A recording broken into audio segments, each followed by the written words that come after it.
Teman-teman, pagi ini Sherly baru keluar dari tempat tinggal dan Sherly mendapati ini di depan ada satu kantong telur yang sudah dilemparkan. Menurut kalian, siapa pihak yang berada di belakang aksi para peneror ini? Yang dilakukan oleh Sherly Anavita dan DJ Doni merupakan upaya mereka sebagai warga negara untuk mengingatkan pemerintah.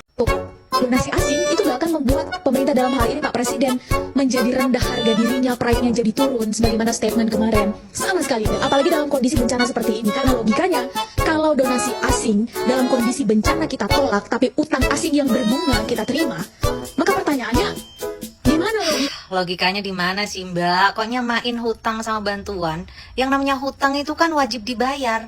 Lu mau punya utang 10.000 sama 1 triliun itu harus dibayar. Selama lu bayar hutang gak akan ngaruh ke harga diri lu ya. Tuh lihat negara-negara maju aja utangnya banyak. Jepang aja berapa no utangnya?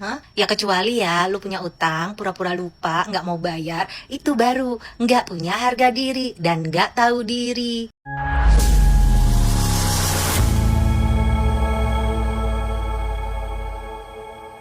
Assalamualaikum warahmatullahi wabarakatuh, saudara-saudaraku sebangsa dan setanah air.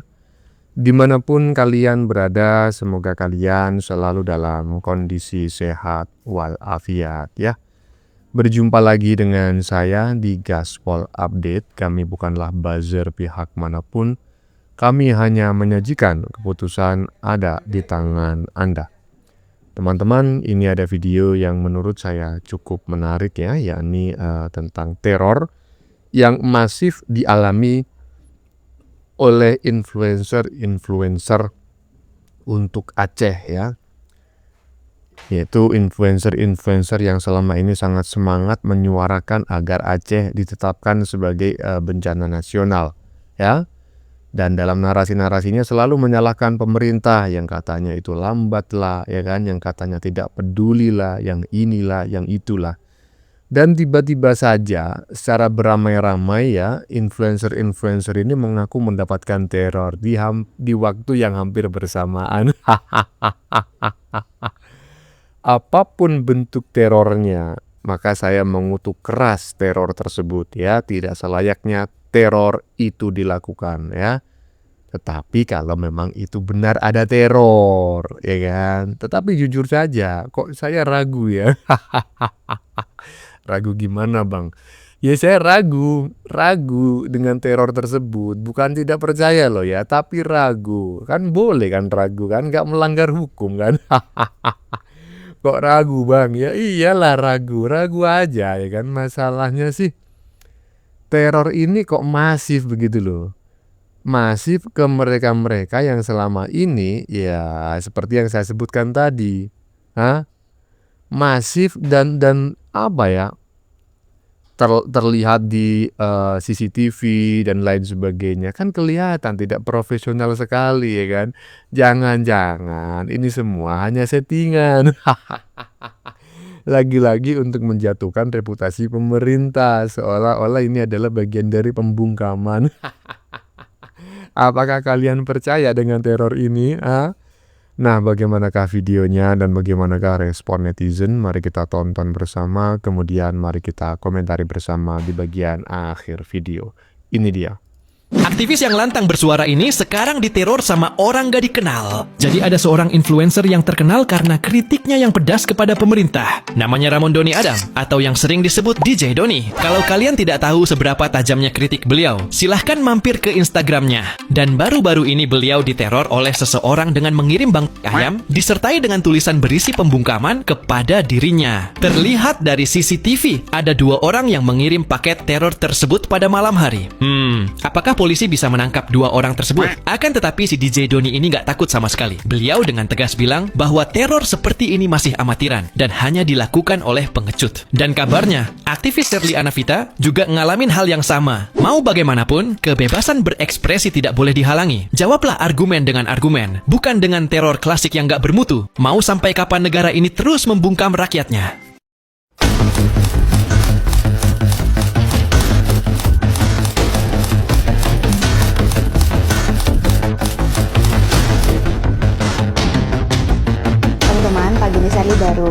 dari tempat tinggal dan saya mendapati ini di depan ada satu kantong telur yang sudah dilemparkan dan ini pecahannya teman-teman bisa lihat sampai ke sana, dan di depan ternyata mobil juga dicoret atau dipiloks. Nah, kita coba lihat ini suratnya isinya apa. Ini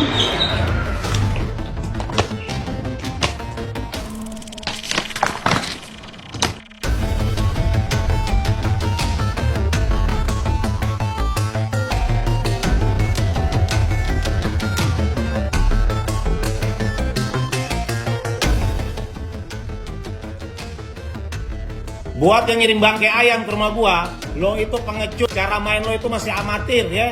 Harusnya lo belajar dulu sama senior lo. Senior lo itu lebih elegan ya. Bikin malu presiden aja lo. Ini buat teman-teman, lo gak usah takut kalau bersuara ya. Bahkan presiden kita pun mengizinkan untuk dikritisi selama apa yang kita sampaikan itu benar. Halo teman-teman semua, dalam 24 jam terakhir gue mendapatkan beberapa teror. Mulai dari HP adek gue dihack WhatsApp-nya, kemudian ada upaya login kepada keluarga gue yang lain, walaupun gagal.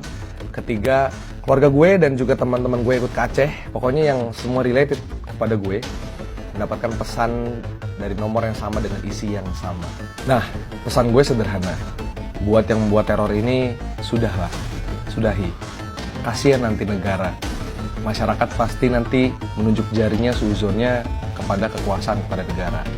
Padahal katanya negara lagi sibuk kan ngurusin bencana. Itu karena saya posting video itu saya kena teror. Padahal di video itu saya tidak menyebutkan siapapun atau nama siapapun. Setelah teror melalui telepon, mensadap atau menghack HP-nya ibunya teman saya mendapatkan kiriman barang COD dengan akun fiktif. Selamat malam teman-teman, gue mau mengabarkan dalam waktu 24 jam terakhir gue kena teror, keluarga gue itu doxing dan SIM cardnya itu dibajak.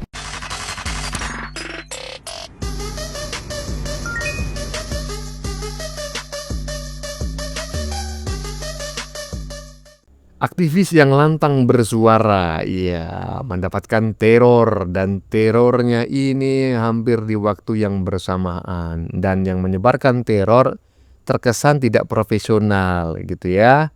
Maksudnya itu terekam oleh CCTV yang beginilah, yang begitulah. Makanya saya mencurigainya, apakah benar ini teror beneran?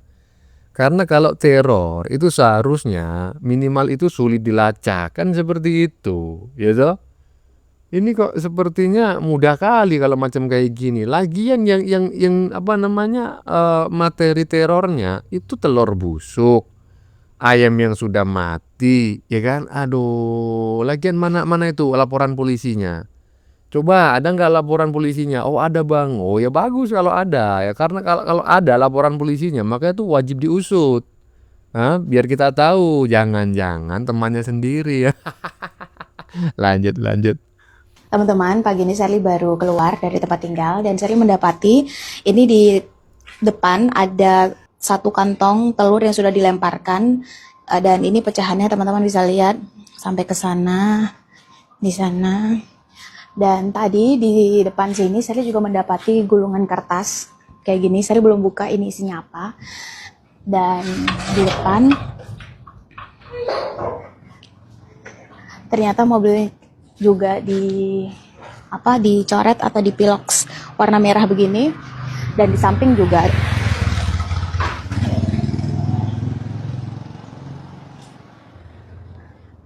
nah kita coba lihat ini suratnya isinya apa. Kita coba buka ya.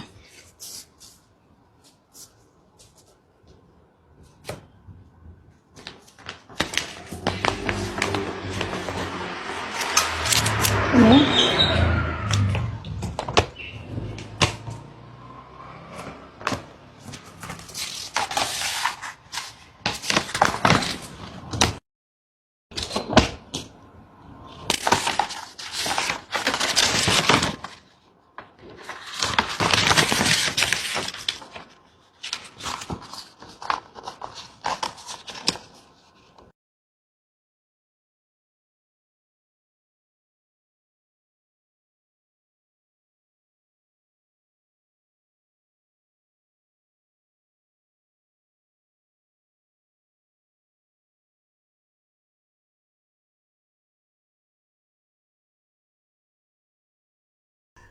Iya, di depan ada telur. Nah, gimana menurut teman-teman? Dan telurnya itu tadi yang ditunjukkan ya, yang ada di kursi, itu telurnya masih utuh. Telur busuk itu bang, ya mana mungkin telur busuk ditaruh di kursi, coba bayangin. Telur busuk, yang namanya busuk, dari kejauhan aja udah bikin kita muntah-muntah. Nah ini dimasukin kresek lagi, ditaruh di kursi. Dan menurut teman-teman bagaimana? Sejak awal ini orang muncul, saya sudah mulai curiga, ini kok omongannya macam kayak gini ya. Ternyata anak abah. Ya wajar lah. Nah gimana menurut teman-teman, percaya nggak bahwa ini benar-benar teror ataukah settingan ya? Saya bertanya, saya nggak menuduh ya kan. Cuma yang saya pertanyakan, kok nggak lapor polisi mbak? Nah itu lanjut. Sherly Anavita, DJ Doni, dan banyak lainnya kena teror yang sama brutalnya teman-teman. Kak Sherly diteror pakai telur busuk dan mobil dicoret-coret. DJ Doni dikirimin bangkai ayam dan poster mukanya di vandalisme pakai ancaman. Dua-duanya ini public figure dan dua-duanya diserang kayak cara preman jalanan. Sekarang kita pikir pakai logika dulu ya. Kalau negara atau aparat mau membungkam orang, caranya pasti rapih, senyap, dan gak ninggalin jejak kayak gini teman-teman. Justru ini tujuannya menurut gua. Diduga ada pihak ketiga yang lagi mainin emosi kita. Analisis dugaan gua masih kuat kok. Ini ulah para mafia dan oknum yang piring nasinya lagi dihancurin sama Pak Presiden. Ya, jatah haram mereka hilang. Jadi mereka balas dendam dengan cara bikin chaos teman-teman. Mereka mau ngebantuin rakyat sama pemerintah. Lewat apa? Lewat tumbal influencer kayak Sherly dan DJ Doni. Ini operasi terstruktur teman-teman buat bikin chaos antara rakyat versus pemerintah. Kenapa gue bilang kayak gini? Coba kalian lihat polanya dulu ya. Misal di medsosnya, influencernya itu diteror biar seolah-olah negara anti kritik. Tapi di lapangan, di lokasi bencana, kejadiannya lebih gila. Kabel trafo listrik hilang dicuri, aki alat berat dimaling, sampai yang paling gak masuk akal, yaitu baut jembatan Bailey, jembatan darurat buat logistik, dicopotin teman-teman. Kalau dipikir pakai logika, maling biasa nggak bakal nyuri baut jembatan di tengah bencana. Nilai jualnya nggak seberapa teman-teman, tapi dampaknya fatal. Bantuan macet, listrik mati, evakuasi gagal, terus siapa yang disalahin? Ya kalian tahu, rakyat bakal ngamuk, bilang negara nggak becus. Maka dari itu benang merahnya tuh sebenarnya ada. Teror ke Kak Sherly dan DJ Doni itu bensinnya, sabotase di lapangan itu apinya. Tujuannya satu, adu domba, bikin kita saling benci. Jadi please teman-teman buka mata, kita saling kawal, saling rangkul. Musuh kita sama, bajingan yang lagi mau adu domba. Nah ini gini loh, terornya ini teror yang menurut saya itu tidak berbahaya, mencoret-coret mobil ya kan. Ngapain kalau meneror, kenapa nggak langsung dirusak? Coba ya misalnya nih, saya ingin meneror, ini contoh ya. Saya ingin meneror influencer-influencer yang selama ini dalam tanda kutip menyerang pemerintah. Ngapain nggak saya rusak aja mobilnya? Kenapa cuma saya kasih cat pakai pilok-pilok macam kayak gitu? Ini kan mudah dihilangkan, ya kan? Mudah dihilangkan dan murah. Kalau mau meneror, ya minimal itu kan, ya saya pukulin itu mobilnya atau saya bakar. Lah ini masuk saya neror pakai tulisan-tulisan macam kayak gitu. Ini menurut saya teror yang tidak berkualitas. Dan justru muncul dugaan bahwa sebetulnya ini bukan teror. Kan seperti itu, minimal menurut saya. Dan saya tidak menuduh loh ya, saya menduga. Lanjut. Sherly Anavita dan DJ Doni diteror. Mereka berdua diteror setelah aktif menyuarakan dan mengkritisi kebijakan dan kinerja pemerintah dalam penanganan dampak bencana banjir di Sumatera. Menurut kalian, siapa pihak yang berada di belakang aksi para peneror ini? Yang dilakukan oleh Sherly Anavita dan DJ Doni merupakan upaya mereka sebagai warga negara untuk mengingatkan pemerintah bekerja lebih baik lagi, bekerja lebih cepat lagi, sehingga hak-hak para korban bencana banjir Sumatera dapat segera dipenuhi dan daerah yang terdampak bencana dapat secepatnya dipulihkan. Yang mereka suarakan adalah upaya mereka agar pemerintah bekerja on the track. Dan yang mereka lakukan jelas merupakan hak demokrasi dan hak konstitusi warga negara yang dilindungi oleh undang-undang. Sementara aksi teror jelas merupakan perbuatan melawan hukum yang melanggar undang-undang. Karena itu, demi menyelamatkan wajah demokrasi di negeri ini, pihak Polri sudah sepatutnya untuk segera menangkap para pelaku teror tersebut.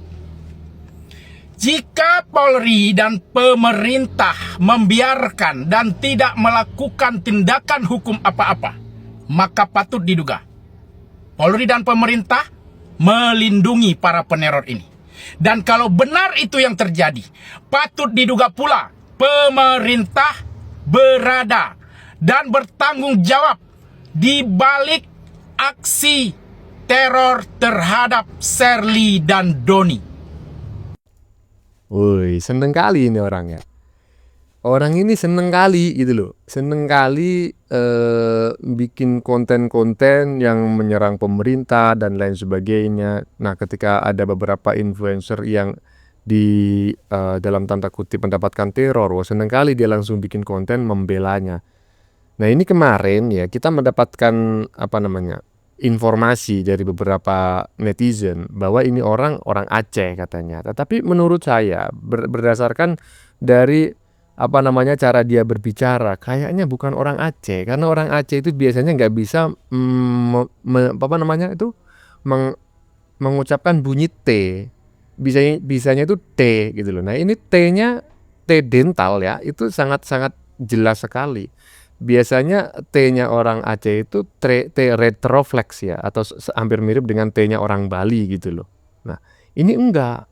Nah, dan begitu ada beberapa influencer yang mengaku diteror, langsung gercep sekali. Saya menduga ini sebetulnya satu jaringan gitu loh, dengan para influencer yang selama ini ya begitulah. Gimana menurut teman-teman? Lanjut Jujur nih janggal sih, dalam waktu 1 minggu operasi untuk meneror konten kreator dimulai. Mulai dari mobilnya dipecah-pecahin, mulai dari mobilnya dicoret-coret, mulai dari dikirim ayam yang kepalanya putus sampai diteror mau dibunuh. Menurut keyakinan gue, rezim ini sakit sih. Lagian meneror konten kreator yang biasa ngomongin kebijakan di sosial media dan punya followers ratusan bahkan jutaan itu biar apa sih? Biar viral. Kalau emang mau viral nih gue bantuin viral. Tapi tolong dijawab sebenarnya isu apa sih yang mau ditutupin? Isu DPRD milik kepala daerah? Isu Jokowi tembus ke Mahkamah Internasional? Atau isu bencana? Bencana di Sumatera, Kalimantan, di Papua?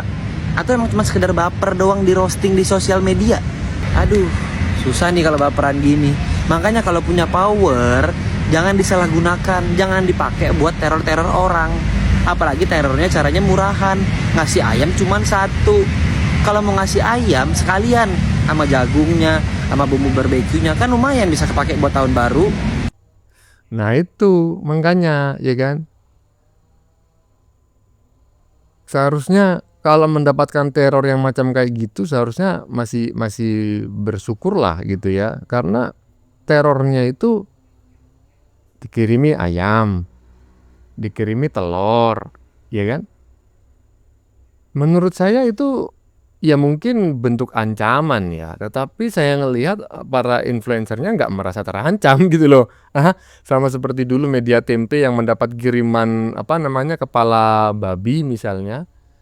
Nah, seharusnya ya kalau mendapatkan ancaman, mendapatkan kiriman-kiriman yang bernada teror, itu biasanya orangnya itu merasa terancam dan itu bisa dilihat dari gesturnya, dari cara dia berbicara dan lain sebagainya. Tetapi saya melihat ya, mohon maaf ini ya, saya melihat dari kebodohan saya tidak melihat mereka itu merasa terteror.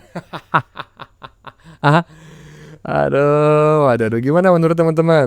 Diteror apa settingan? Ya, jawab di kolom komentar. Lanjut. Donasi asing itu gak akan membuat pemerintah dalam hal ini Pak Presiden menjadi rendah harga dirinya, pride-nya jadi turun sebagaimana statement kemarin. Sama sekali enggak, apalagi dalam kondisi bencana seperti ini. Karena logikanya, kalau donasi asing dalam kondisi bencana kita tolak, tapi utang asing yang berbunga kita terima, maka pertanyaannya, gimana logika publik hari ini harus kita tempatkan? Itu benar, tapi nggak apple to apple.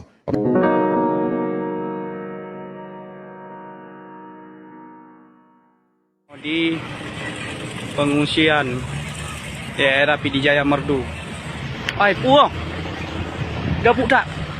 Mulai no.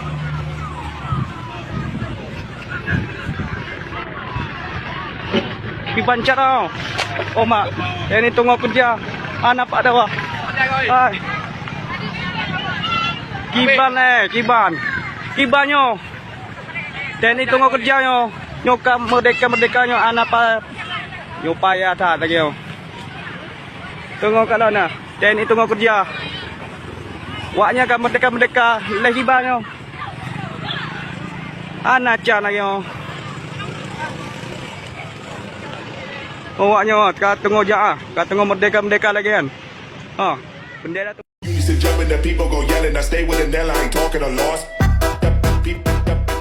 Utang luar negeri Indonesia pada kuartal 3 tahun 2025 menurun.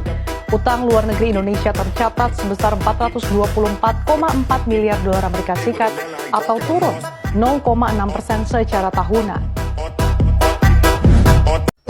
Donasi asing itu gak akan membuat pemerintah dalam hal ini Pak Presiden menjadi rendah harga dirinya, pride-nya jadi turun sebagaimana statement kemarin. Sama sekali enggak, apalagi dalam kondisi bencana seperti ini. Karena logikanya, kalau donasi asing dalam kondisi bencana kita tolak, tapi utang asing yang berbunga kita terima, maka pertanyaannya, gimana Logikanya di mana sih Mbak? Kok nyamain hutang sama bantuan? Yang namanya hutang itu kan wajib dibayar.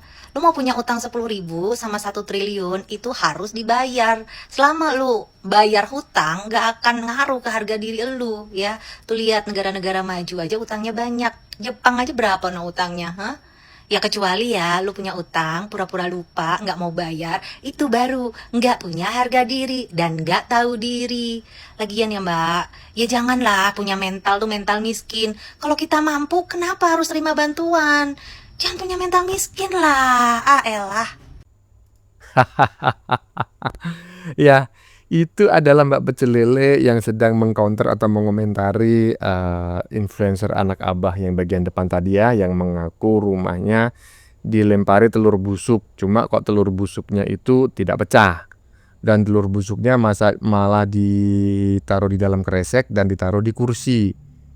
Saya sebagai orang kampung ya, saya sangat familiar dengan telur busuk ya. Karena kan dulu saya juga merawat ayam gitu loh. Nah, kalau udah tahu telur itu busuk ya kan, itu megangnya hati-hati dan itu langsung dilempar jauh ke tengah hutan gitu loh. Karena kalau sampai pecah, jangankan di rumah, di kandang samping rumah itu ya kan, pecah itu 1 minggu nggak hilang itu baunya. Nah ini malah ditaruh di kursi, coba bayangin. Nggak ngerti saya. Ya terserah teman-teman lah ya, yang penting saya nggak menuduh. Bagaimana menurut kalian, keputusan ada di tangan Anda. Silakan tulis di kolom komentar, baik Anda yang setuju maupun yang tidak setuju dengan isi konten ini ya. Sebelumnya saya memohon maaf jika dalam penyajian konten ini ada kata-kata yang menyinggung, kurang tepat penggunaannya, atau ada data yang dianggap keliru atau salah. Saya memohon maaf yang sebesar-besarnya. Kita jumpa lagi di lain video. Salam NKRI.